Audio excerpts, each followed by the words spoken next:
Hello friends, welcome back to your favorite learning channel. In today's video, we are going to discuss a very simple but important topic about the excipients used in tablets and capsules. So, very first one and important one is fillers or also called diluents. So fillers or diluents are used to increase the bulk of tablets so that it has suitable weight and size, and it constitutes the major portion of the formulation. So for example, if a tablet or if a drug is having only 2 milligram of dose, it cannot be compressed into tablets, and for that its weight need to be increased, and that work is done by fillers. And the examples of fillers are microcrystalline cellulose, dicalcium phosphate, lactose, mannitol, etc. Next one is disintegrants. Disintegrants are added to the formulation to ensure that it breaks down into small particles when administered so that the drug can be quickly released. The examples of disintegrants are cross carbamylose sodium, cross povidone, sodium starch glycolate, etc. The effectiveness of disintegrants and their quantity in the formulation is determined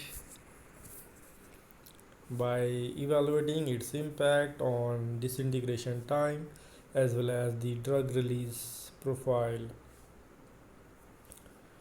Friends, if you have not subscribed to this channel, please subscribe and do not forget to like and comment on the videos, and also share with your friends so that they can also gain the knowledge which you are getting. So now let's continue with our video. The next excipient which is used in tablets or capsules is lubricant. They're added to the formulation to minimize the friction and facilitate movement of particles. So they are also called flow enhancers.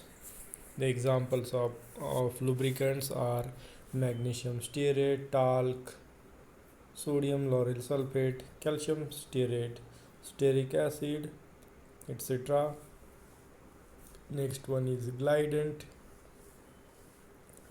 Glidants are used to the formulation or added to the formulation to improve the flow properties of the powder mixture during tablet compression, as well as it aids the uh, ejection of tablet by minimizing the friction with divols.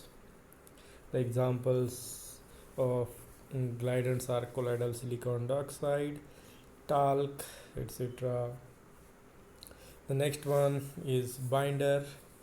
Binders are used to hold the active ingredient and excipients together. Binder is used in the dry form or in the form of dispersion.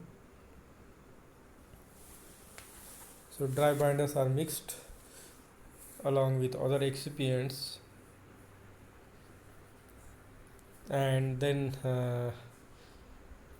granulated with a granulating fluid, or when they are added in the in the in the in the form of dispersion, they are poured or sprayed onto the dry powder while being mixed.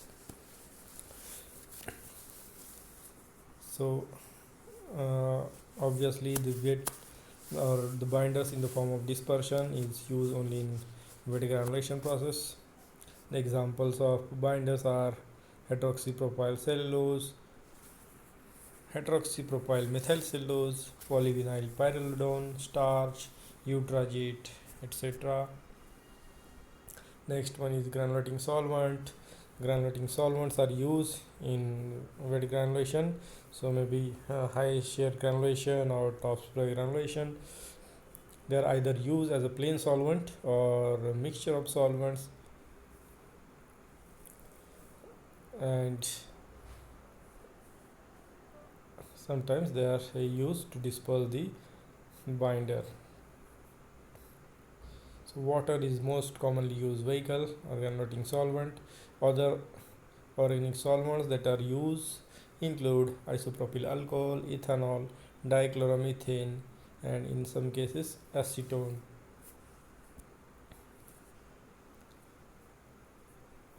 Then there are certain excipients which are used in specific formulations. For example, coloring agents are used to differentiate the tablets from each other, especially in case of look-alike formulations for their easy identification. Or sometimes colorants are also used to enhance the appearance. The most commonly used colorants are iron oxide, FD and C colors. Then there are flavoring agents which are used in dispersible or chewable tablets to impart flavor and good mouthfeel. Examples of flavors include peppermint flavor, strawberry, or vanilla flavor. Then sweeteners, they are used again to enhance the taste of dispersible or chewable tablets, and this overcomes the bitterness of active ingredients. Examples of sweeteners include sucrose, fructose, aspartame.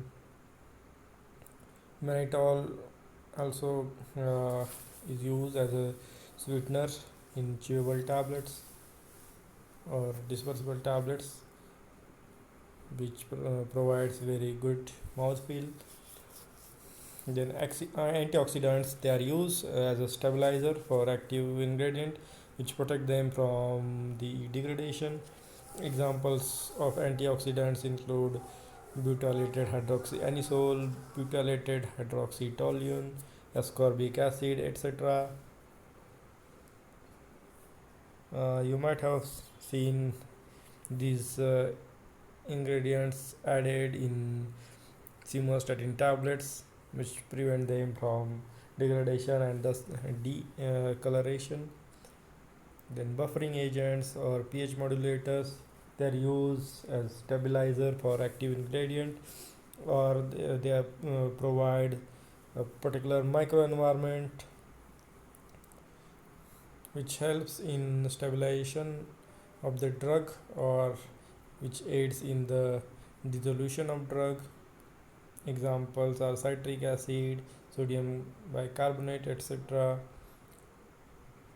You must have come across buffering agent or pH modulators in atorvastatin tablet formulations.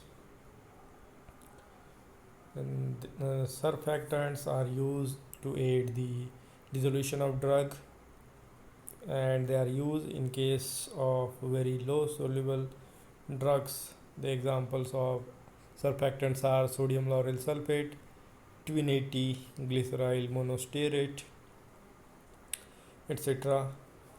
So this all for today. Hope you like this video. Keep watching my channel and subscribe for more such videos. Press the bell icon so that you can get notification whenever I load a new video. Thank you for watching.